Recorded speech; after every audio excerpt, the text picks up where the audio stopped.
बिस्मिल्लाहिर्रहमानिर्रहीम, अस्सलाम वालेकुम नाज़रीन। आप लाइव प्रोग्राम देख रहे हैं, मैं इमरान खान हूँ। एक ब्रीफिंग चल रही है, ये बहुत इंपॉर्टेंट है।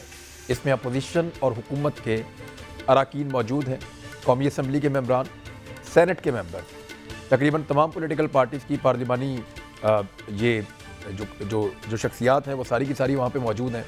क़यादत भी वहाँ पे मौजूद है, वज़राए आला भी वहाँ पे मौजूद हैं। वज़ीर-ए-आज़म पाकिस्तान ने इस मीटिंग को अटेंड नहीं किया, लेकिन army chief general Qamar Javed Bajwa साहब, डीजी ISI फैज़ हमीद साहब और DG ISPR, ये तीन अहम लोग फ़ौज की जानिब से वहाँ पे मौजूद हैं अपनी टीम के साथ। स्पीकर कौमी असम्बली की ज़ेरे क़यादत या ज़ेरे सदारत ये मीटिंग चल रही है और इसमें सवालों जवाबों का सेशन है इस वक्त। इससे पहले एक ब्रीफिंग दी गई डिटेल में मुल्क के अंदरूनी सूरत-ए-हाल पे और उसके बाद मुल्क की बैरूनी सूरत-ए-हाल पे, जो खारजी और दाखिली दोनों तरह के मामलात के ऊपर ब्रीफिंग दी गई। और ये सिक्योरिटी के मामलात हैं, क्योंकि सिक्योरिटी के लिए जो रिस्पॉन्सिबल होता है, कौमी सलामती के लिए जो सबसे बड़ा रिस्पॉन्सिबल शख्स होता है पाकिस्तान में, वो पाकिस्तान के आर्मी चीफ होते हैं। और आर्मी चीफ की जो आंखें और कान हैं वो DG ISI होते हैं, वो उन पर इन्हिसार करते हैं अपनी इंफॉर्मेशन के लिए, और साथ ISPR के DG भी मौजूद हैं। तो ये एक बहुत इंपॉर्टेंट ब्रीफिंग है। अपोजिशन कुछ शकूक व शुबहात का इजहार करती रही है माजी के चंद महीनों से। ये अहम इश्यूज़ कौन से थे जिन पे वो शकूक व शुबहात कर रही थी, और उन पे आज ब्रीफिंग में क्या कहा जा रहा है और क्या चीज़ें उनके सामने लाई जा रही हैं, ये बड़े अहम सवालात हैं। एक तो जो दाखिली मामलात हैं उसमें क्वेटा पे बात होगी, फाटा पे बात होगी, पाकिस्तान अफगानिस्तान की जो फेंस है उसके ऊपर बात हुई है, जो सोर्सेज से अभी तक इंफॉर्मेशन बाहर आई, और जो खारजी मामलात हैं उसके अंदर ख़ास तौर पे कश्मीर पे, अमेरिका के साथ पाकिस्तान के ताल्लुकात पे, अमेरिका को अड्डे ना देने की पॉलिसी के ऊपर, और दीगर जो चीज़ें पाकिस्तान के साथ जुड़ी हैं वो सवालात पूछे गए और उसके जवाब आए। इसराइल के हवाले से भी बड़ी क्लैरिटी है पाकिस्तान के मौक़िफ़ में। जब ये चीज़ें बताई जा रही हैं तो इनमें बहुत सारी चीज़ें ऑफ द रिकॉर्ड हैं और रहेंगी। इससे पहले भी कई मीटिंग्स के अंदर बहुत सारी चीज़ें ऑफ द रिकॉर्ड थी, वो रहीं, आज भी होंगी और वो रहेंगी। लेकिन जो ज़रूरी चीज़ें हैं वो बाहर आएंगी और लोगों को पता चलेगा कि इस वक्त सिचुएशन क्या है। ज़रूरी इस वक्त ये था कि हुकूमत खारजी और दाखिली सतह पे मामलात को कैसे चला रही है, और हुकूमत के ज़ेरे असर इदारे जिसमें पाक फ़ौज है, ISI है और दीगर इदारे हैं, वो किस अंदाज में इन मामलात को आगे बढ़ा रहे हैं और असल सूरत हाल क्या है, उस पर एक ब्रीफिंग चाहिए थी अपोजिशन को, ताकि उनके एतमाद में इजाफा हो और वो इस बात का यकीन कर सके कि मुल्क की पॉलिसी मुल्क को नुकसान देने के लिए तो नहीं है, या हुकूमत की पॉलिसीज़ में कहीं गलती तो नहीं है। अगर है तो आज वो तजावीज़ भी दे सकते हैं। तो यहाँ ये मुलाकात का मकसद ये है, अपोजिशन ने इसके बारे में पहले मुतालबा किया था। शाहिद खाकान अब्बासी साहब कह रहे हैं कि ईवान नहीं चल पाया, आज बहुत अच्छा चल रहा है। तो मैं ये कहूँगा कि ईवान अगर आप चलाना चाहें तो पहले दिन भी चल जाता, आज तक चलता रहता, लेकिन आज अच्छा चल रहा है तो इसका मतलब है कि फिर हर दफ़ा किसी फ़ौजी को आपके सर पे डंडा दे के बिठा दे तो आपका ईवान अच्छा चल जाएगा। ये तो आप तारीफ़ इस बात की कर रहे हैं कि हमें डंडे के साथ मारो, हमें कोई ताकतवर आदमी बैठे हमारे सामने तो हम अच्छे बच्चे बन जाते हैं, और अगर ना हो तो फिर हम आपस में लड़ते हैं, झगड़ते हैं। तो ये कोई अच्छी बात तो नहीं है। मेरे ख्याल में इस ईवान को हमेशा ऐसे ही चलना चाहिए और इसी तरह अच्छी डिबेट होनी चाहिए। मेरे साथ जो मेहमान मौजूद हैं, मैं तारुफ को बातचीत शुरू करते हैं। हमारे साथ सेनेटर एजाज चौधरी साहब, पाकिस्तान तहरीक इंसाफ से। सर बहुत शुक्रिया आपका। शहजाद चौधरी साहब सीनियर तज्ज़ियाकार हैं, किसी तारुफ के मोहताज नहीं है। हमारे साथ जनरल रिटायर अमजद शुएब साहब मौजूद हैं, आप भी किसी तारुफ के मोहताज नहीं हैं। आप सबका बहुत शुक्रिया। मैं सबसे पहले मैं शुरू कर देता हूँ शहजाद चौधरी साहब आपसे। सर ये ब्रीफिंग, इसकी नौइयत क्या है, इसकी इम्पोर्टेंस क्या है, इसका आउटकम क्या एक्सपेक्ट किया जा सकता है? देखिए, दो सवाल उठे हमारे डिस्कोर्स में, पॉलिटिकल डिस्कोर्स में, सियासी गुफ्तगू के अंदर, पार्लियामेंट के अंदर भी, पार्लियामेंट के बाहर भी। और ये जो सवाल उठाए गए ये हमारे सियासी लीडरान की तरफ से उठाए गए। तो उसमें पहला सवाल ये उठाया गया कि कश्मीर का सौदा कर दिया गया है। ठीक है, यानी किसी ने कश्मीर का सौदा कर दिया है। दूसरा ये कहा गया और किया गया कि पाकिस्तान ने अमेरिका को बेसिस दे दिए हैं या देने की हामी भर ली है। जाहिर है कि उसके ऊपर क्लैरिफिकेशंस आई हमारे फॉरेन ऑफिस की तरफ से, लेकिन ये सवाल बारहा उठता रहा, खासतौर पे अब जबकि आज़ाद जम्मू कश्मीर के अंदर एक इलेक्शन होने जा रहा है, तो आपको इस किस्म की आवाज़ें फिर से पॉसिबिलिटी थी कि ये दोबारा और इस तरह की आवाज़ें आना शुरू हो जाएँ। एक तो ये वजह थी कि इस तरह की, और फिर ऑपोजिशन ने खुद इसको डिमांड एक किया और भी था है सर, कि हमें इसराइल पे मुबैना तौर पे एक दौरा भी रिपोर्ट हो रहा है और उस पे भी अपोजिशन बोलती रही है। उस पे भी अगर अपोजिशन ने किसी ने आवाज उठाई, गो कि उसकी भी क्लैरिफिकेशन आ गई। लेकिन उससे ये ज्यादा जरूरी, अफगानिस्तान और कश्मीर ऐसे थे जो कि जुड़े हुए हैं और जिसके जो जी। सेंटिमेंट है वो रिलेटेड है पाकिस्तान के लोगों के साथ, ये ज्यादा जरूरी था। अच्छा, दूसरी जो बात है वो ये है कि बेशक कि हुकूमत जो भी हो और मिलिट्री इस्टेब्लिशमेंट जो कि उसका इम्प्लीमेंटिंग टूल है, पॉलिसी बनाती है हुकूमत और इम्प्लीमेंट करती है फौज, उस दायरे के अंदर जो कि फौज को जिम्मेदारी में आता और वो मामला चल रहा होता है। और उसमें खास तौर पे पाकिस्तान की खारजा पॉलिसी है, दिफाई पॉलिसी है, अफगानिस्तान के साथ ताल्लुकात, और ये वो सारी तमाम चीजें जिस पे आज बहस हो रही है। इसमें जो चीज मिसिंग एजेंसी थी, जो चीज मिसिंग थी वो ये थी कि हमारी जो पोलिटिकल एस्टैब्लिशमेंट है वो अपने आप को एक वर्ल्ड में महसूस कर रही थी। अच्छा, हुकूमत को भी चाहिए था कि उनको शुरू से शामिल कर लेते, चाहे इस शक्ल में जिसमें हम आज कर रहे हैं, या एक ओपन डिबेट करा लेते पार्लियामेंट में, लेकिन वो नहीं हो पाई। उससे वो जो ताकत और तकवीयत मिलनी थी हमारी पॉलिसी को, कि सबका एक कंसेंसुअल एग्रीमेंट है कि पाकिस्तान की ये पॉलिसी होगी, ये इमरान खान साहब के बोझ ना जाता, पीटीआई पे सिर्फ बोझ ना जाता, बल्कि ये तमाम का तमाम पाकिस्तानियों का शेयर्ड एक फैसला होता कि हमने चीन के साथ कैसे ताल्लुक रखने हैं, अमेरिका को हमने क्या जवाब देना है, अफगानिस्तान में हमारा क्या अमल दखल होगा, या हमने उसको कैसे मैनेज करना है, या ये कि अफगानिस्तान को हमने जो वहां से आउटफ्लो आएगा एक किस्म का, उसको कैसे मैनेज कर कंट्रोल करना है चौधरी पाकिस्तान साहब, के असरात के एक छोटी हिसाब सी चीज सर, देखें अगर पॉलिटिकल पार्टी आपस में बैठेंगी तो पाकिस्तान तहरीक इंसाफ को ये टफ टाइम देंगे, ये तो बात ठीक है, क्योंकि वो एक पॉलिटिकल मुकाबला उसकी जगह पे अपने आप को इक़्तिदार में लाना चाहते हैं। अब आर्मी चीफ की जगह तो कोई नहीं लेना चाहता ना बिलावल भुट्टो जरदारी, ना मरियम नवाज, वो नहीं बनना चाहते आर्मी चीफ, बन भी नहीं सकते। तो वहाँ वो कंपटीशन नहीं है, इसलिए वहाँ शायद वो बात सुनने की थोड़ी सी हौसला ज़्यादा पैदा कर लेते हैं, जहाँ वो लड़ाई में चला जाता है मामला। मेरा ख्याल है कि हिस्टोरिकली भी पाकिस्तान की इस्टेब्लिशमेंट, पाकिस्तान की मिलिट्री इस्टेब्लिशमेंट ने एक दिफाई और खारजा पॉलिसी के अंदर उसका एक इम्पॉर्टेंट रोल हमेशा रहा है। इसको एक्सेप्ट और एक्नॉलेज करना ज़रूरी है, क्योंकि अगर हम नहीं करते और एक आइडियलिस्टिक और यूटोपियन दुनिया के अंदर रहते हैं तो हम कहते हैं जी ऐसा तो होना ही नहीं चाहिए, ये तो, लेकिन उनका चूंकि मुख्तलिफ वजूहात की वजह से एक रोल रहा है, और उनके मुंह से ये अल्फाज सुनना हमारी सियासी इस्टेब्लिशमेंट के लिए, पॉलिटिकल इस्टेब्लिशमेंट के लिए, सियासी लीडरशिप के लिए बहुत ज़रूरी था कि वो इंश्योर कराएं और उनको वो कॉन्फिडेंस दें कि हम पाकिस्तान के इंटरेस्ट में जो ज़रूरी चीज़ें हैं वो हुकूमत के साथ मिलके, हुकूमत वक्त जो हमें बता रही है, पीटीआई जो बता रही है, उसके साथ हम लेके चल रहे हैं। मेरा हाल ये भी एक बहुत इंपॉर्टेंट मैसेज है जो कि आज निकलेगा। मैं एक और सवाल आपसे करूंगा, लेकिन पहले मैं जरा जनरल साहब से एक चीज। जनरल साहब, इमरान खान साहब ने तमाम अहम फैसलों का क्रेडिट ले लिया है, चाहे वो कश्मीर के मामले के ऊपर पॉलिसी है कि मैं बात ही नहीं करूंगा, इंडिया के साथ कोई मुदाखरात नहीं जब तक कि वो 5 अगस्त पे वापस नहीं आता। हालांकि उस पर मेरी सोच तो ये है कि इंडिया पे दबाव जैसा होना चाहिए था वैसा अभी नहीं है। दूसरा, इमरान खान साहब ने जो अफगानिस्तान का मामला है, अमेरिका को अड्डे देने का मामला है, उसके ऊपर भी वो लाइन लेकर सबसे आगे निकल गए हैं। उन्होंने पॉलिटिकली डिसीजंस लेकर इनका क्रेडिट अपने पास रखा है, और अब बाकी पॉलिटिकल पार्टीज को कायल करने की जिम्मेदारी वो फौज के पास है कि आप इनको बताएं कि जो फैसले मैंने किए हैं वो ठीक फैसले हैं और उनसे पाकिस्तान आगे बढ़ेगा।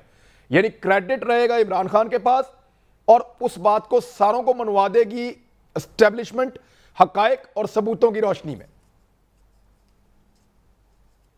बिस्मिल्लाहिर्रहमानिर्रहीम।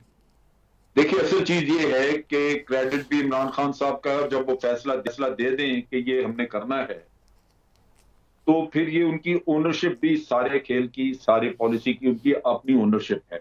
ठीक है, इसलिए ये बेहतर होता कि वो इस सियासी मजमे में बैठते और असर्ट करते, जिससे अंदाजा होता पहली बात कि ये उन्हीं का फैसला है, और दूसरी बात ये कि वो उसकी ओनरशिप मौजूद होने के नाते वो पूरी तरह बाखबर हैं कि इसके नेगेटिव एस्पेक्ट्स, इसके पॉजिटिव या इसके कॉन्सिक्वेंसेस, वो सारा कुछ उन्होंने इसको रजिस्टर किया हुआ है। ये एक कॉन्फिडेंस देता है, लीडरशिप में बड़ा कॉन्फिडेंस आ जाता है, और मैं समझता हूं कि ये ऑपोजिशन के ऊपर भी एक उनका अच्छा इम्पैक्ट आता है। जहां वो कभी कहते रहे सिलेक्टेड, कभी कहते रहे जी ये निकम्मे हैं, नालायक हैं, मैं समझता हूं कि यहाँ पे उनकी अपनी लियाकत भी सामने आती, उनकी जुर्रत भी सामने आती, और उसके साथ साथ उनकी ओनरशिप इस सारे खेल की कि I am the one who is calling shot, तो ये बड़ा जरूरी था कि अगर वो इसमें शरीक हो जाते, इसका इम्पैक्ट अच्छा आता। ठीक है। बात यह है कि फैसले जब भी किए जाते हैं, इनपुट सिक्योरिटी के मामले हों तो बिल्कुल इनपुट आप लेते हैं सिक्योरिटी के अदारों से, और उसकी वक़्त बहुत होती है क्योंकि उन्होंने तो उन चीजों को डील करना होता है बाद में। लेकिन पॉलिटिकल एंगल जो है वो हमेशा पॉलिटिकल गवर्नमेंट देखती है, और उसके लिए उसके मौजूद हैं कि फॉरेन ऑफिस उसको एग्जामिन करेगा, उसको आपके इंटीरियर मिनिस्ट्री एग्जामिन करेगी, आपकी आपकी फाइनेंस मिनिस्ट्री है वो देखेगी कि इनकी फंडिंग वगैरह इस काम के लिए जरूरत होगी। ये सारी चीजें सिविल गवर्नमेंट ने करनी है, लिहाजा उनका रोल कम नहीं होता इन चीजों से, रोल उनका बहुत ज्यादा है। सिर्फ एक एडवाइजरी रोल जो आपको मिलिट्री या आपकी सिक्योरिटी एस्टेब्लिशमेंट करके देती है, उससे ओनरशिप उनके पास नहीं चले जाती, वो एडवाइजर्स ही हैं आपके। सर तो ये मैं समझता हूं कि सर एक छोटी सी और गुजारिश है सर, देखें एक छोटी सी गुजारिश है, ये तो हम हुकूमत से पूछेंगे कि प्राइम मिनिस्टर के ना जाने में क्या मसलहत है और जाने में क्या कबाहत थी, ये हम पूछ लेंगे। मैं आपसे ये जानना चाहता हूं, अगर ये मीटिंग पहले होती, पहले अपोजिशन को कायल किया जाता, बाद में इमरान खान साहब अनाउंस करते, तो सारे कल को इसका क्रेडिट लेते कि जनाब ये फैसला अपोजिशन का था, इमरान खान को हमारी बात माननी पड़ी कि अड्डे नहीं देने, ये पॉलिसी उसके ऊपर रखो कश्मीर पे, ये रखो अफगानिस्तान पे, ये रखो अमेरिका पे। लेकिन क्योंकि ये फैसले पहले इमरान खान ने कर लिए और मीटिंग बाद में हो रही है, तो मैं ये कह रहा हूं कि उसका पॉलिटिकल क्रेडिट अब वो उनके पास जमा रहेगा। एम आई राइट सर? क्रेडिट से ज्यादा एक और चीज है, जब आप सब पॉलिटिशियंस को, सबको, लोगों को इकट्ठा करते हैं और आप कहते हैं जी हम ये कर रहे हैं, अब आप बताएं, तो वो आपको ये कह सकते हैं कि जब फैसला करना था वो तो आपने कर ही लिया, तो आप हमें क्या बता रहे हैं आप? वो तो हमने भी अखबार में भी पढ़ लिया था, टीवी पे भी देख लिया था कि आपने ये फैसला कर लिया है, तो मुशावरत किस बात की है? सर वो सारे आए इसलिए, सर वो मुशावरत के लिए नहीं आए, वो ब्रीफिंग के लिए आए हैं। उनको यकीन दिलाया जा रहा है कि जो हमने किया वो ठीक किया, हमने जो किया वो ठीक किया। आप सवालात पूछ लें, अगर आपके कोई एतराजात हैं तो आपको जवाब देंगे, आपको मुतमईन करेंगे। इमरान, ब्रीफिंग में आप सुनने के बाद अगर आप नेशनल लीडर्स हैं या लीडरशिप सारी बैठी है, तो अल्टीमेटली तो आपने एग्री करना या नहीं एग्री करना, या तजावीज देनी है इंप्रूव करने के लिए, और अगर दे कोई अच्छी तजवीज तो वो वैसे भी बुरी बात नहीं, उसको लेना चाहिए। बिल्कुल, क्योंकि ये किसी का जाती मसला, तो ये तो नेशनल कॉज है, नेशनल कॉज है। एग्जैक्टली, जब आप बहस करते हैं, चीजें लेके जाते हैं, तो वो एक कलेक्टिव विजडम के लिए लेके जाते हैं ताकि एक कंसेंसस डेवलप हो। और आप कैसे, मसलन यही चीज आप जो कह रहे, मैं अभी चौधरी साहब बैठे हैं, पिछले प्रोग्राम में मैं भी इनके साथ था, मेरा अपना पॉइंट ऑफ व्यू था यही कि अगर आपने एब्सोल्युटली नॉट कहना है तो बिल्कुल ये फैसला आपका है, पार्लियामेंट के मुंह से कहलवा दे, तो उसका इम्पैक्ट कुछ और होगा कि जी 22 करोड़ लोगों ने ये कहा। आप इंडिविजुअल कहे या हुकूमत कहे तो उसका ये होता है कि जी ये लीडर बड़ा एरोगेंट है इसलिए ये इस तरह की बातें करता है, तो वो बात कुछ और हो जाती है। उसके दूररस नतायज कुछ और होते हैं। आपको शॉर्ट टर्म में पॉलिटिकल फायदा होता है, लेकिन दूररस नतायज ये होते हैं कि बहैसियत कौम आप टैग हो जाते हैं कि भाई ये लोग इस तरह सोचते हैं और इनकी सोच इस नौयत की है और ये कर सकते हैं। ठीक है सर, आप ठीक कह रहे हैं। मैं इजाज़ चौधरी साहब, मैं एक चीज आपके पास ली, इमरान खान साहब का आज वहां ना होना, इस रीजन क्या? यानी एक्टिविटीज तो बेशुमार होगी, लेकिन इससे इंपॉर्टेंट तो कुछ नहीं हो सकता ना। सारी अपोजिशन बैठी है, हुकूमत बैठी है, सारी पॉलिटिकल पार्टीज हैं, आर्मी चीफ, डीजी, एएसआई, कौमी सलामती के इशूज थे। इमरान खान साहब का ना होना क्या बेहतर नहीं था कि वो होते? बहुत शुक्रिया इमरान भाई। पहली गुजारिश तो ये है कि मेरा ख्याल है कि दोनों मेरे मोहतरम दिफाई लीडर हैं और दिफाई तज्ज़िया निगार हैं, मेरे से इत्तफ़ाक़ करेंगे कि इमरान ख़ान जो पाकिस्तान की इस वक्त मिलिट्री इस्टेब्लिशमेंट है या मिलिट्री लीडरशिप है, सबसे ज़्यादा कंफर्टेबल वज़ीर आज़म है, जो अपनी यानी मिलिट्री इस्टेब्लिशमेंट के साथ फ्रीक्वेंटली जाके भी मिलते हैं और उन्हें बुला के भी मिलते हैं। और ये 3.25 बरस की एक ऐसी मुसलसल कार्रवाई है कि जो माजी के किसी वज़ीर आज़म के साथ आपने कभी नहीं देखी। डोमेन्स को बहुत क्लैरिफाई किया हुआ कि ये डोमेन इसकी और ये मेरी है, ये एक बात। और कभी ऐसा नहीं हुआ कि मिलिट्री और पॉलिटिकल गवर्नमेंट जो है उनके दरमियान कोई ऐसा डिफरेंस ओपिनियन आया हो, ज़ाहिर होना चाहिए डिफरेंस ओपिनियन होगा भी, लेकिन जिससे कोई कौमी सलामती का इशू मुतल्लिक हो। इसलिए मैं समझता हूँ कि इसलिए इमरान ख़ान को किसी दीगर वज़ीर आज़म से कंपेयर करना ही नहीं चाहिए, पहली बात। दूसरी बात यह है कि ये ऑपोजिशन दायरा में आज बहुत ज़्यादा इख्तलाफी बात नहीं करना चाहता, वो है कि जिसने पहले ही रोज़ जिसने उसने हल्फ उठाया उसने कहा हम इसे मानते ही नहीं हैं, और जितना मौतून वो फ़ौज को कर सकते थे उन्होंने किया आपके सामने और आज तक करते रहे। आज भी 3 लीडर्स की आपने यहाँ पर गुफ्तगू सुनवाई है, 2 ने तनकीदी बात की है, 1 ने सिर्फ सीधी बात की है। चुनांचे ये मैं समझता हूँ कि इमरान खान एक मुनफरद लीडर है, वो लीड करता है कौम को। आज पूरे नहीं थे वहाँ, आज भी पूरे एतमाद के साथ वो पाक फ़ौज के साथ यानी ऑन वन पेज है। ये तो बात आप समझ लें। दूसरी बात, कल की तकरीर जो थी वो पार्लियामेंट की आवाज़ थी और लीडर ने हमेशा लीड करना होता। नहीं, कल अपोजिशन ने भी तारीफ की। अच्छा, ठीक, यानी अगर पूरी हुकूमती पार्टी मौजूद थी तो 94 अरकान अपोजिशन के भी मौजूद थे। चुनांचे हमारा जो 22 करोड़ आवाम को ये तासुर जाना था वो चला गया। अलबत्ता देखिए, मैं आपसे एक बात अर्ज़ करता हूँ, मुझे हकीकतन जिस बात का इल्म नहीं है, मैं नहीं चाहता कि ऊपर कमेंट करूँ कि आज वो ख़ुद क्यों तशरीफ़ नहीं लाए। ठीक है, हमारे यहाँ एक आपको मालूम है कि ख़ुद जो मिलिट्री इस्टेब्लिशमेंट है और उनकी तरफ से मुख्तलिफ़ कामों के बारे में यानी अंडरस्टैंडिंग्स होती हैं, कहाँ पे कितने लोगों ने जाना है, किस किस ने जाना है, किसने नहीं जाना है।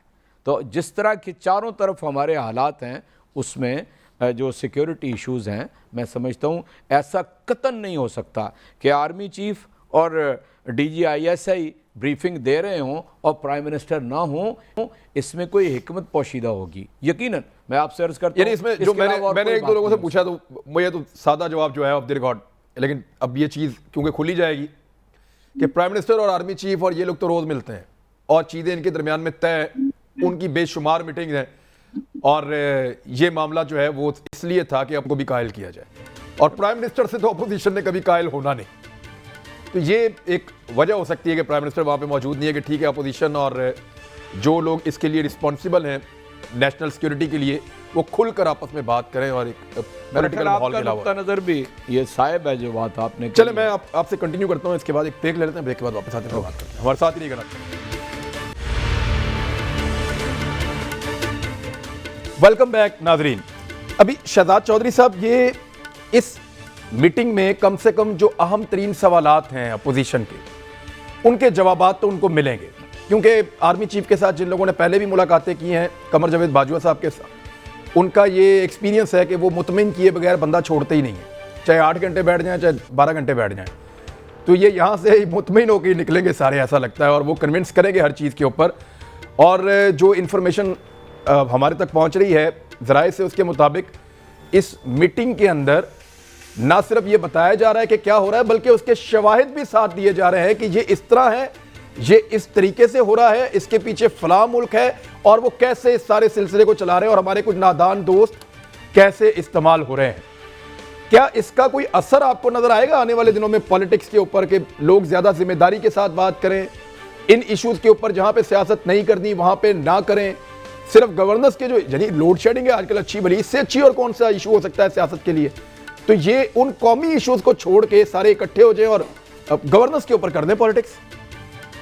इमरान, आपका पिछले सेगमेंट में एक सवाल ये चल रहा था कि ये जो आज इमरान खान साहब चले जाते तो ये उनका एक ओनरशिप उनकी एस्टैब्लिश हो जाती। मैं उसी से रिलेट करता हूँ इस बात को। देखिए, बात यह है कि फॉरेन पॉलिसी, डिफेंस पॉलिसी, या ये 2 ऐसी पॉलिसीज हैं जो कि कौमी पॉलिसीज होती हैं। ये हाँ 19-20 का 19.5 पौने 20 का फर्क कोई गवर्नमेंट आके कर सकती है। सऊदी अरब के साथ ताल्लुकात कैसे होने हैं, यूएई के साथ हमने कैसे ताल्लुकात रखने हैं, उसमें कोई 19.5-20 का फर्क आ सकता है। लेकिन अदरवाइज कौमी पॉलिसी के कॉन्टेक्स्ट में, खासतौर पे खारजा और डिफेंसिव पॉलिसीज के अंदर, जो कि रियासत के वजह होने से और हमारे जोग्राफियाई और तारीखी पस मंजर के अंदर एक टिपिकल और जैसे कहते हैं ना कि एक ऑलरेडी प्रिडिक्टेबल हालात के अंदर मौजूद है। हाँ। तो उस पॉलिसी के अंदर आपको बहुत ज्यादा फर्क नजर नहीं आएगा। हो क्या रहा है? हो ये रहा है कि आज जब आपने उनको बिठा के वही बातें की जो कि इनके अपने दौर में, पाकिस्तान पीपल्स पार्टी के दौर में एक मुख्तलिफ अंदाज में की जाती होंगी क्योंकि एनवायरनमेंट फर्क थी, PMLN के दौर में एक और मुख्तलिफ अंदाज में की जाती होंगी क्योंकि उसकी एनवायरनमेंट आज के जमाने से फर्क थी, तो उनको एक अपनी इज्जत और इंपॉर्टेंस का एहसास हुआ।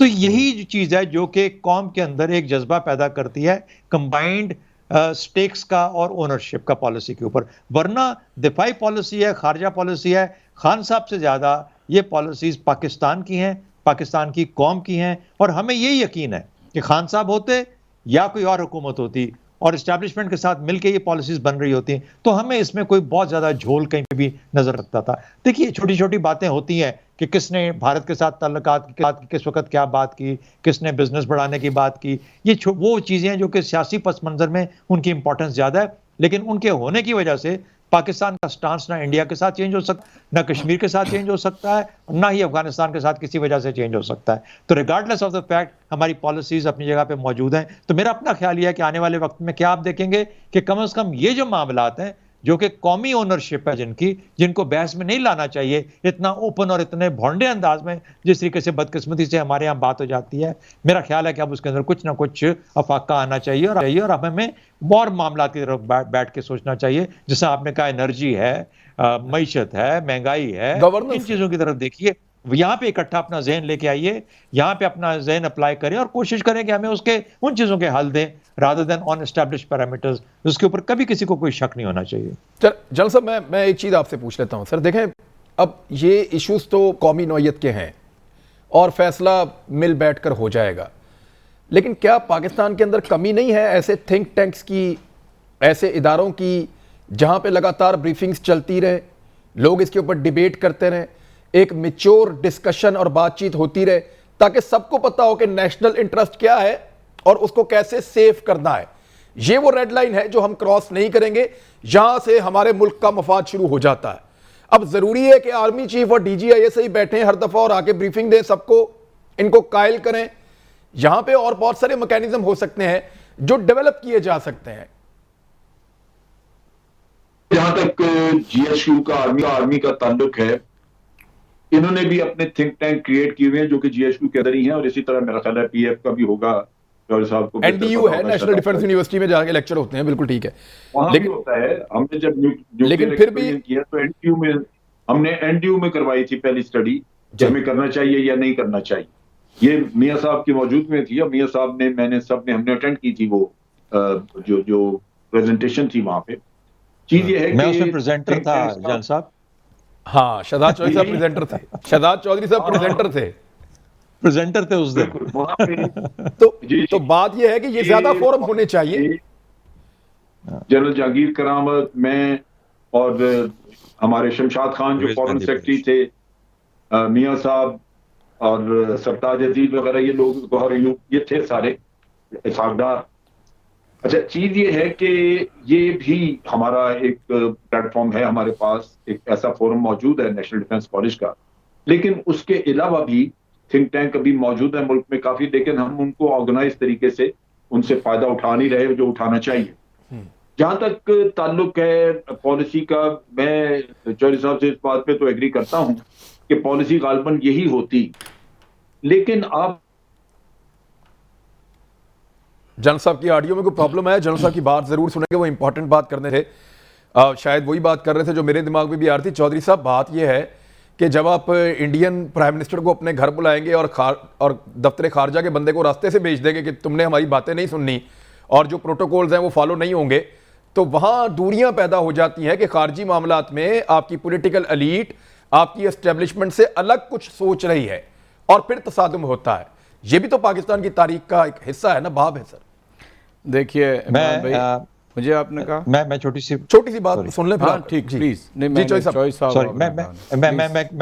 देखिए, to be fair and to be honest and fair to everybody, कोई जहाज पाकिस्तान की स्पेस में एंटर कर ही नहीं सकता जब तक कि पाकिस्तान का सिविल एविएशन अथॉरिटी, पाकिस्तान का फॉरेन ऑफिस, पाकिस्तान के सिक्योरिटी इदारे उसको इजाजत नहीं देते, चाहे वो जिसका मर्जी जहाज हो। तो इसका मतलब यह है कि जब मोदी का जहाज यहाँ पे एंटर किया था, चाहे उसने जाना जहां भी था, वो उसका तो नहीं, हमें उस पर हमारा कंट्रोल नहीं है, लेकिन उसका आना, उसकी परमिशन, वो बिल्कुल आपकी रियासत उसका हिस्सादार थी, एग्रीड था कि ठीक है वो आ सकते हैं। तो मेरा ख्याल है कि उसकी वजह से, एक टेक्निकल पॉइंट की वजह से, मेरा ख्याल है हमें किसी पार्टी को या किसी शख्स को उसका वो निशाना नहीं बनाना चाहिए। ठीक है जी। जनरल साहब, आपकी बात अगर मुकम्मल हो जाए तो मैं एजाज चौधरी साहब को मौका दूं। जी एजाज चौधरी साहब। देखिए इमरान भाई, मैं एक बात बिल्कुल वाजे करना चाहता हूँ ये जो अमेरिका की जंग में हिस्सा लेने की पॉलिसी है ना, इस पे इमरान खान आज से 20 साल पहले हाँ, बहुत 15 साल पहले भी बिल्कुल क्लियर थे। Yes. इसलिए ये नहीं कहा जा सकता कि जी एक ही जैसी पॉलिसी हमेशा हर हुक्मरान, चाहे सियासी वो हुकूमत हो या फौजी हुकूमत हो, वो एक जैसी रही है। इमरान खान इस इशू पे बड़ी क्लैरिटी के साथ सियासत में दाखिल हुए थे कि पाकिस्तान को किसी की जंग में हिस्सा नहीं लेना चाहिए। इसलिए मैं समझता हूँ कि इमरान खान पाकिस्तान की तारीख के उन सियासतदानों के अंदर शामिल हैं कि जो वजारत उज़्मा तक भी पहुँचे और ये नुक्ता नज़र भी रखते थे। एक बात।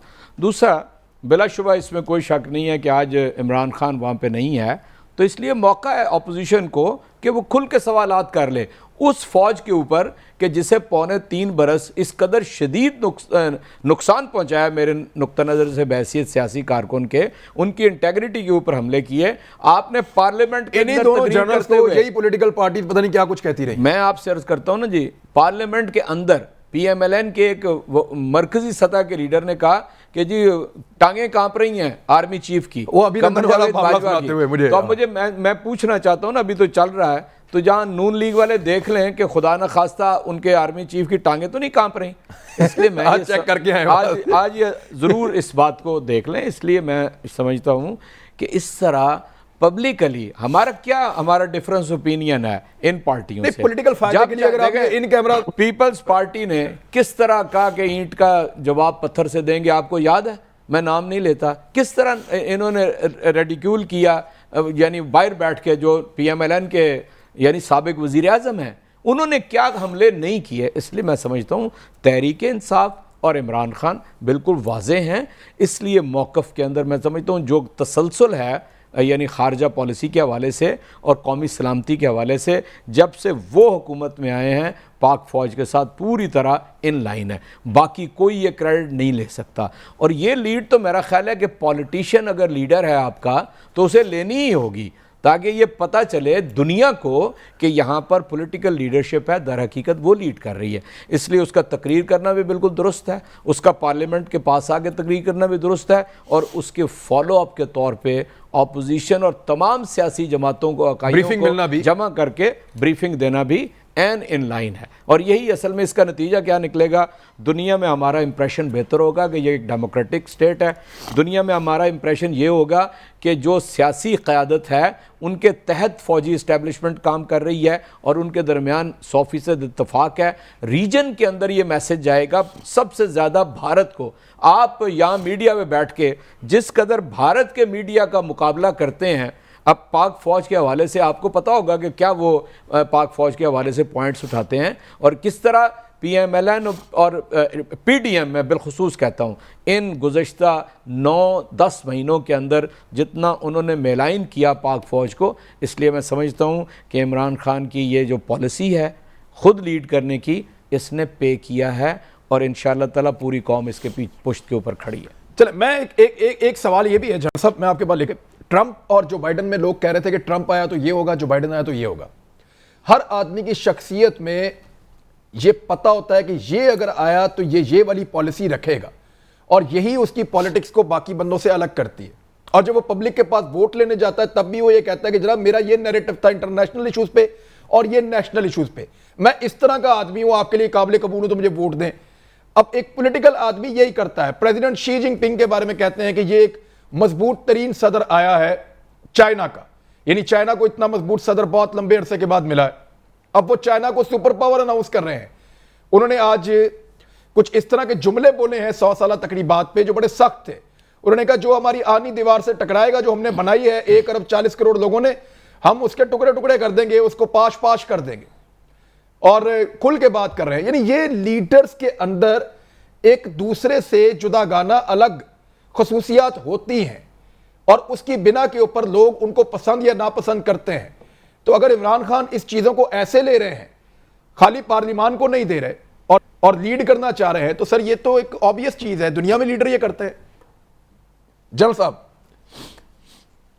जी देखिए, जहां तक लीडरशिप का ताल्लुक है, लीडर जब तक एक सेल्फलेस ना हो, बोल्ड ना हो, अपनी मिसाल कायम ना करता हो, तो उसके लिए बहुत मुश्किल हो जाता है कि वो इस तरह का काम करें।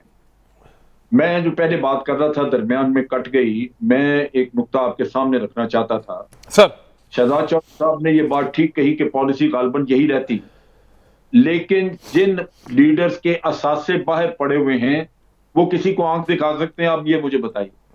मुश्किल हो जाता है सर। ये बड़ा मुश्किल है, क्योंकि आप यहां पे बैठ के हमें ये कह सकते हैं कि जी हमें ये पॉलिटिकल विक्टिमाइजेशन हो रही है, बाहर तो सब है उनको, वो तो किताबें छपी हुई हैं बाहर कि आपका पैसा कहां से आया है। जिस दिन चाहें वो आपका पैसा जब्त कर सकते हैं और आपको अंदर करवा सकते हैं। तो जो लोग ये करते हैं, जो लीडर हमारे बाहर जाके पैसा रखते हैं, उनको ये सारी चीजें पता है कि उसके साथ साथ उन्होंने अपने मुल्क की सॉवरेनिटी को भी कॉम्प्रोमाइज किया हुआ है, क्योंकि ये हुकूमत में बैठेंगे और कभी ये जुर्रत नहीं पकड़ेंगे कि किसी की आंख में आंख डाल के बात करें। अगर वो नाराज हो जाएं, आपके लिए बहुत बड़ा मसला खड़ा कर देंगे। सारी उम्र की कमाई जो है वो उनके हाथ में चली जाएगी। तो ये एक इशू है जो यहाँ पे इमरान खान को खुद नहीं उसको वो फेस कर रहा है, उसकी अपनी प्रॉब्लम ये नहीं है।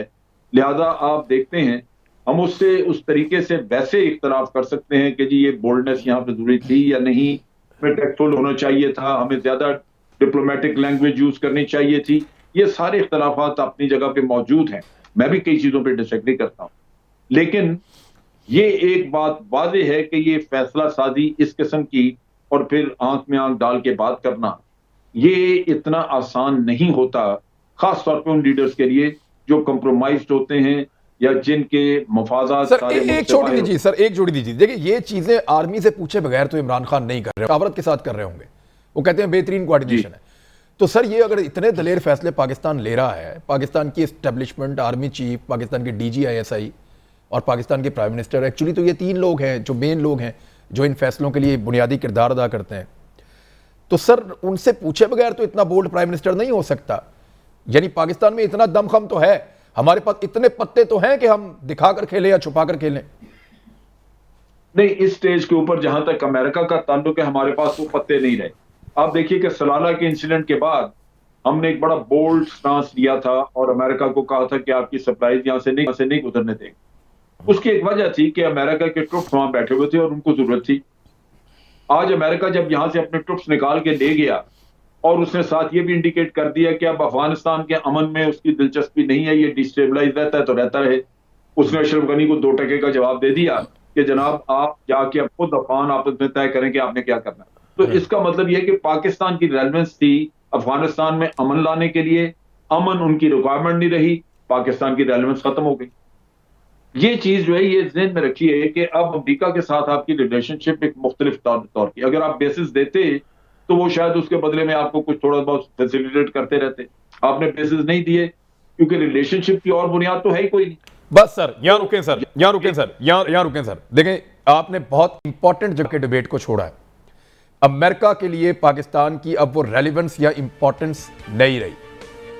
पाकिस्तान के लिए अब क्या इंपॉर्टेंट है, ब्रेक के बाद इस पे बात करेंगे। पाकिस्तान ने तो पूरा शिफ्ट मारा है। इमरान खान साहब ने आर्टिकल लिख दिया आज उसके अंदर, ग्लोबल टाइम्स में, जो चाइना का सबसे बड़ा अखबार है। चीनी सहाफियों से मिलकर आज उनके साथ बड़ी लंबी चौड़ी बातचीत की है। एक चाइनीज टेलीविजन को इंटरव्यू दिया इमरान खान साहब ने, और प्रेसिडेंट शी जिनपिंग की बड़ी जारहाना स्पीच सामने आई है 100 साल तकरीबात में। तो इन सारी चीजों को जमा करें तो क्या निकलता है, ब्रेक के बाद बात करते हैं। वेलकम बैक नाज़रीन, मैं इजाज चौधरी साहब आपसे शुरू करता जी। ये प्राइम मिनिस्टर ऑफ पाकिस्तान एकदम पहले अमरीकी 4 अखबारों को इंटरव्यू देके उनको साफ टका जवाब देने के बाद अब चाइनीज मीडिया के पीछे पड़ गए हैं, उनकी डार्लिंग बन गए हैं। वहाँ पे एक उनका जो स्टेट स्पॉन्सर्ड उनका एक बहुत बड़ा अखबार है, सबसे बड़ा चाइना का, ग्लोबल टाइम्स, उसको इन्होंने पूरा आर्टिकल लिखा। वो आर्टिकल इतना लंबा है कि उसको पूरे को पढ़ने में 1 घंटा लगता है। फिर उसके बाद उसको चाइनीज ज़बान में ट्रांसलेशन की जा रही है। फिर उन्होंने इंटरव्यू दिए उनके टीवी को, फिर उनके सहाफ़ियों को मिले, और चीनी सदर का जो अब का खिताब है, इन सारी चीज़ों को मिक्स करके देखें तो अमेरिका तो पाकिस्तान को छोड़ के जा रहा है। Now what? देखिए इमरान भाई, मैं तो ये समझता हूँ कि 74 बरस पाकिस्तान ने अमरीकी कैंप में गुजारी है और 7 समंदर पार से हमने उम्मीदें लगाई हैं, और अपने हमसायगिरी में हमने अपने ताल्लुकात कभी उस तरह के नहीं बनाए जिस तरह के हम यूरोप और अमेरिका से बना चुके हैं। इससे कतई मतलब ये नहीं है कि हम अमेरिका से खुदा न खास्ता को ऐलान जंग या ऐलान मुखासमत करने जा रहे हैं, लेकिन ये बहरहाल पैराडाइम शिफ्ट है। पूरी पॉलिसी जो है अब इस बुनियाद के ऊपर पाकिस्तान को बढ़ानी होगी कि जिसके अंदर चीन, रूस, वस्त एशियाई रियासतें, पुरअमन अफ़गानिस्तान और ईरान हमारा दोस्त होना चाहिए। तुर्की ऑफ कोर्स। चुनाचे आप अगर टापी की बात कर लें, आप अगर जी जो रेलवे लाइन की बात कर लें, आप सी पैक की बात कर लें, पाकिस्तान की जो तरक्की है फ्यूचर का तायुन हो गया। फ्यूचर का तायुन एक सेकंड रुकिएगा, मैं वापस आता हूँ। मैं वापस आता हूँ। शहजाद चौधरी साहब, अमेरिका की इंपॉर्टेंस तो खत्म नहीं हो सकती, वो तो रहेगी। हाँ, पाकिस्तान की इंपॉर्टेंस के लिए कम हो सकती है या बाद वक़्त खत्म हो सकती है, लेकिन इमरान खान साहब के हालिया सख्त स्टेटमेंट्स ने वो कंफ्यूजन खत्म कर दिया जो चाइनीज के दिमाग में रहता था कि पता नहीं है किधर जाएंगे। इनकी एस्टेब्लिशमेंट और पॉलिटिकल एलीट जो है वो मगरिब ज़दा है, और मगरिब के असर में इस कदर ज्यादा है कि अगर कभी चॉइस करना पड़े तो चाइना को पता नहीं है कहां पे रखते हैं। लेकिन यहां इन स्टेटमेंट से पिछले 15 दिनों में क्लैरिटी आई है, और फिर चाइनीज मीडिया का एकदम इमरान खान साहब की तरफ मुतवज्जे होना, आप इसको कैसे देख रहे हैं सर? देखिए, जैसा जनरल साहब ने कहा ना, जनरल अमजद ने बड़ी एक इंपॉर्टेंट बात की कि हर फैसला जो होता है उसका एक कॉस्ट और बेनिफिट होता है। उसका कॉस्ट भी होगा, एक उसकी कीमत अदा करनी पड़ेगी, या उसका बेनिफिट। तो ये जब आप मिसाल के तौर पे आप 2001 में ये फैसला करते, जब आपको कहा गया अमेरिका की तरफ से कि आपने अड्डे नहीं देने, आपने उसको कहते कि हमने अड्डे नहीं देने, उसकी कीमत एक डिफरेंट तौर पे आपको अदा करनी आप पड़ती। दुनिया के साथ एक जंग में जाते, कम से कम पूरी दुनिया के साथ, ठीक है, पूरी दुनिया एक तरफ और आपने एक तरफ स्टांस ले लेना था। उस वक्त इमरान खान अगर हमारे प्राइम मिनिस्टर होते, वो स्टांस लेते, तो उसकी हमें कीमत चुकानी पड़ती। आज इमरान खान अगर ये कह रहे हैं कि नो बेसिस, एब्सोल्युटली नॉट, तो इसकी कीमत बड़ी कम है, क्योंकि वो अमेरिका की जो रिक्वायरमेंट है कोई बहुत कम है, या है ही नहीं, ये समझ लीजिए। अच्छा, इसलिए इसका मतलब है at least we are lucky. Cost benefit के अंदर तो ये अच्छा। तो दूसरी बात ये होती है कि ये आगे आने वाला वक्त किसकी क्या इंपॉर्टेंस लेके आएगा, ये हम आज डिटरमिन नहीं कर सकते। इसलिए हम अपने तमाम दरवाजे और खिड़कियां हमेशा खुली रखते हैं। हम ये नहीं करते कि हम एक के साथ बंद कर लें और दूसरे के साथ खोल लें। चीन को कोई शक नहीं है पाकिस्तान के बारे में। चीन और पाकिस्तान के तल्लुकात और रवाबित इतने गहरे, इतने वाइड स्प्रेड, इतने ज्यादा हैं कि मेरे ख्याल में ना चीन को कोई शक है, ना पाकिस्तान को कोई शक है। हाँ, बाकी ममालिक, शहजाद चौधरी साहब, ये शिकवा तो रहा, देखें चीन को ये कंफ्यूजन तो रहा, और आप इसको जानते हैं कि इतना कंफ्यूजन तो था कि पाकिस्तान जेरे असर रहता है मगरबी ममालिक के, खासतौर पे हमारी पॉलिटिकल एलीट, और यहाँ पे और भी बहुत सारा हम जेरे असर आज भी हैं, क्योंकि हम तो भी IMF के पास जाने के लिए तैयारी कर रहे हैं। हमारा तो बहुत सारा डिफेंस इक्विपमेंट वहां पे अमेरिका से सोर्स्ड है, ठीक है ना। तो ये तमाम चीजें जब हमें दुनिया भर से हमने ली हुई हैं, फ्रांस से भी ली हुई हैं, अमेरिका से भी ली हुई हैं, तो हमारे तल्लुकात तो दुनिया भर में सबके साथ बैलेंस होने चाहिए। लेकिन क्या ये चीन की कॉस्ट पे होने चाहिए? सवाल ही पैदा नहीं होता। तो मेरे ख्याल में इसके ऊपर दुनिया को भी कोई शक नहीं है। एक और चीज याद रखें, अमेरिका इन्हीं तल्लुकात को, जो आपके तल्लुकात होंगे, और इसी CPEC को या BRI को किसी वक्त में, आज नहीं, आज तो उसको लगता है ना कि बड़ा खतरा बन रहा है, इन्हीं चीजों को अपने फायदे के लिए भी इस्तेमाल करेगा। एग्जैक्टली करेगा। पाकिस्तान के चीन के साथ उनको अपने फायदे के लिए इस्तेमाल। You are absolutely right. और माजी में अमेरिका ये कर चुका है, माजी में अमेरिका ये कर चुका है, 70s में कर चुका है। और क्या एक वक्त क्या जरूरत लेके आता है, उस जरूरत में वो काम क्या आएगा, तो सब लोग बड़ी लंबी सोच रखते हैं। दरवाजे भी खुले रखने हैं, दिमाग भी खुले रखने हैं, दरवाजे भी खुले रखने हैं, दिमाग भी। एग्जैक्टली सर, आपने बड़ा सिंप्लीफाई कर दिया। जनरल साहब, your take on it. China sir, China क्या इतना ताकतवर हो गया कि इतनी खुली खुली धमकियां? सर, मैं एक चीज जो बताने लगा हूं, मैं समझता हूं कि अमेरिका से कहीं ज्यादा और उससे बहुत पहले भारत को एहसास होगा कि ये उसके लिए बड़ा कारामद रास्ता था। ये CPEC उसके लिए बहुत बड़ी नेमत थी, एक लाइफलाइन थी जो अवेल कर सकते थे, उन्होंने नहीं की। आज हम तो बात करते हैं, कनेक्टिविटी की बात हम करते हैं, कनेक्टिविटी सारी इस खित्ते में इस तरफ पाकिस्तान से होके जाती और भारत फायदा उठाता उसका। लेकिन आज भारत मुखालफत करके इसका नुकसान बर्दाश्त करेगा, और मैं आपको लिख के देता हूं कि कल पाकिस्तान की मिन्नत करेगा कि हमें इसका हिस्सा बनाइए। और वो टाइम है हमारा भारत के साथ बात करने का, अगर वो 5 अगस्त जो इकदाम है उनको वापस ले। सर, वापस आ गए आपके पास। Thank you. मैं आपसे अर्ज़ करता हूँ कि आज की ब्रीफिंग के अंदर जो दूसरा हम टॉपिक होगा वो फिर वो होगा कश्मीर, और सारी अपोजिशन गुज़श्ता 2-3 साल से यही कह रही है बेच दी है, बेच दी है, बेच दी है। अब वहाँ पे पता चलेगा कि आटे दाल का भाव क्या है, बेच दिया है या पाकिस्तान ने पूरी दुनिया के अंदर कश्मीर के इशू को उठाया और भारत को पसपा किया।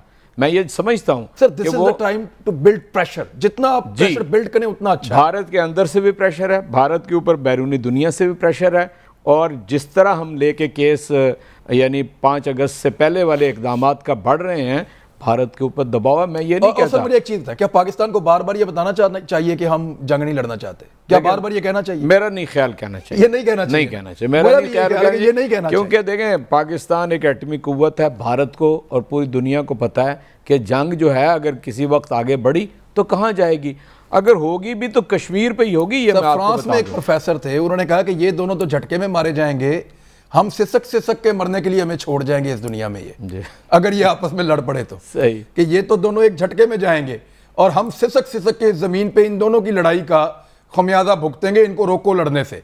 तो शहजाद चौधरी साहब, इतना डर तो दुनिया को लगना चाहिए, या वो भी उनके दिल से निकाल दें?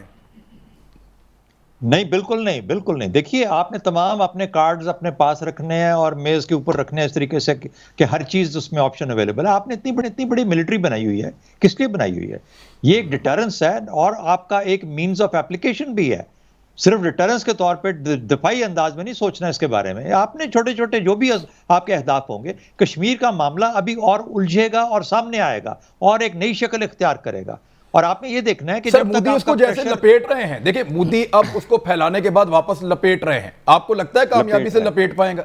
कामयाबी से लपेट पाएगा? मेरा ख्याल है ये जो पॉलिटिशियंस बुलाए थे ना उसने, महबूबा मुफ्ती और ये जो उमर अब्दुल्ला, इनको सामने लाके, इनको गवर्नमेंट में लाके अब इनकी आशीर्वाद के साथ जम्मू और कश्मीर के दरमियान में थोड़ा सा वो तफरीक करना चाह रहा है। तो वो इस प्लान को मेरी नजर में, ये सर आपने बहुत पहले आपने ये आर्टिकल लिखे थे और आपने कहा था कि ये उनका ग्रेट प्लान है यहाँ पे। एग्जैक्टली और मेरा ख्याल है कि वो ये फॉलो कर रहा है। लेकिन बात सुनो, देखिए हमने प्रेशर अपना मेंटेन रखना है, जैसे बात हो रही थी। अब इंडिया के अंदर भी प्रेशर है, मोदी सारी उम्र नहीं रहेगा। दूसरी बात यह है कि हमारी जो अपनी तैयारी है, ऑपरेशनल प्रिपेयर्डनेस, वो मुकम्मल होनी चाहिए ताकि दुश्मन को यह पता हो कि जिस दिन इसको इस्तेमाल करना पड़ गया ये बेहतरीन इस्तेमाल करेंगे। जन साहब 30 सेकंड।